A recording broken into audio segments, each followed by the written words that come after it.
ඊයේ තිබුණු පුංචි ගේම් එකේ ජයග්‍රාහකයාව මෙන්න මේ විදිහටයි අපි හොයාගත්තේ. බලන්නකෝ ඉතින් ඔයාලට පැහැදිලිව පෙනෙයි. මං ජයග්‍රාහකයාව මෙන්ෂන් කරලා තියෙන්නේ. ඉතින් ඔයා මේ වීඩියෝ එක දැකපු ගමන් ජයග්‍රහණය කරලා තියෙන්නේ ඔයා නම් අපේ WhatsApp නම්බර් එකට අනිවාර්යෙන්ම කෙටි පණිවිඩයක් තියන්න අමතක කරන්න එපා. මොකද මට ඔයාගේ විස්තර ටික ඕන වෙනවා gift එක ගෙදරට එවන්න.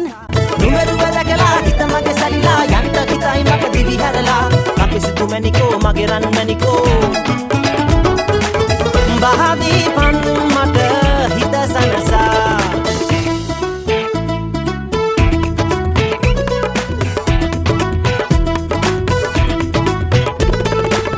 වැවෙන් වෙලාගෙන මානෙල් මල් වැල් ඔබේ වත ගවසන්නම් Chadu kunadu, tanah hipadu, allala eleva.